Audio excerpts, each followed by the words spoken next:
it's time to review Thomas Frank's top 10 favorite Chrome extensions, because I am all about apps, but if there's one thing in the productivity realm that I haven't really given a good shot, it's extensions for my browser. Tried them a couple times, never stuck with them or found any I was nuts about. So when Thomas Frank came out with this video, I was super stoked, and now I'm gonna walk through these extensions with you. Let's start with Racona. This one looks really cool. So it lives in this little tab over to the far left, and what it does is it compiles all of your open tabs into a workspace, which I've tried to do before in the past with Safari. I had some janky solution and it didn't ever work well.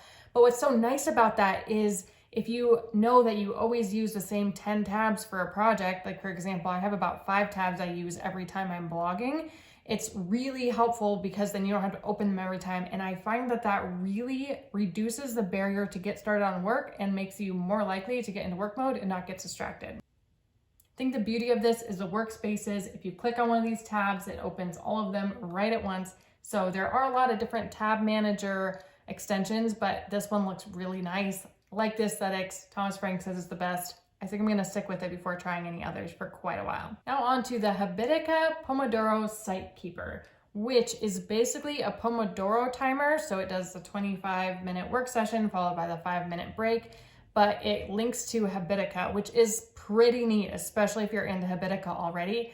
I personally am not. I've tried it a few times. I just can't get into it, but I think I'm gonna give it another try soon. And this app or extension will be awesome to have for that reason.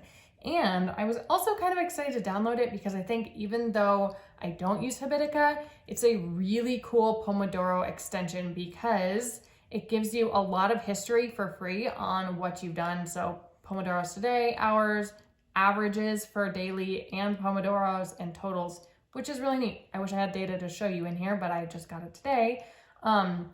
And it has a built-in site blocker. So there's a ton of different site blocker extensions and Pomodoro extensions, but this one seems pretty well-rounded, even if you're not using Habitica, and of course, even better if you are. Next one is Audi Blogs. I keep wanting to say Audio Blogs, but that's not what it is. It has no O. That name must have been taken.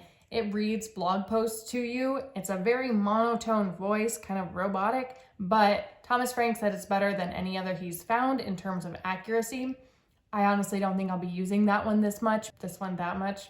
Now we have UBlock Origin. Now this one is really cool. I chose BuzzFeed because it's like the most noisy, overwhelming website I could think of to demonstrate an ad blocker, and another extension we're gonna use here in a minute.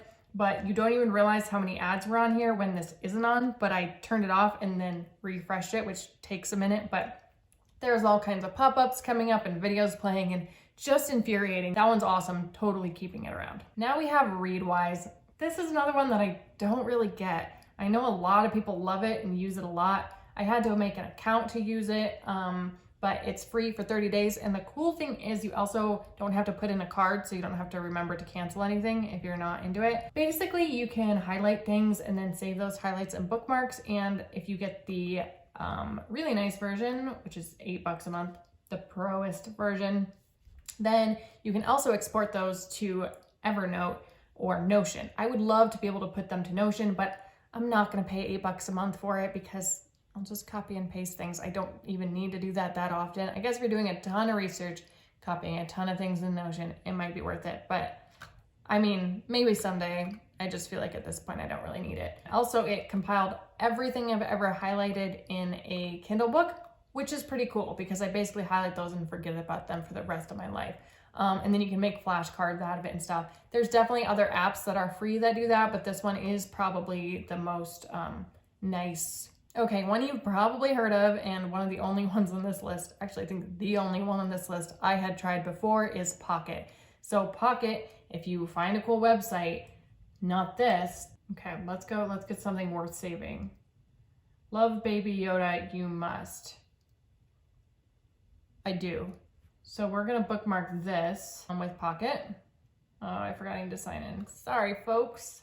Pocket is pretty awesome, and you can save different categories of things in tags, highlights, favorites, all that. So let's save Love Baby Yoda, you must to Pocket.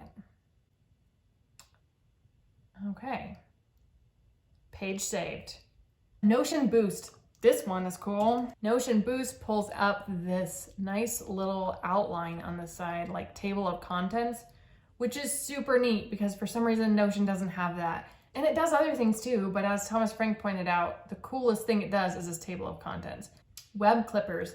Thomas Frank just said web clippers in general, and then he said he was gonna specify like 3 of his favorites for Notion, Evernote, and one other one. And he didn't really specify exactly which ones, but I guess the developer only has one. So Notion webclipper, let's see how to use this. I want to save this. Save to new links database. Yes, I need this saved in my life. Baby Yoda. Yeah, that's a pretty good title. I'm gonna keep that title. Open in Notion. Sick. I like it.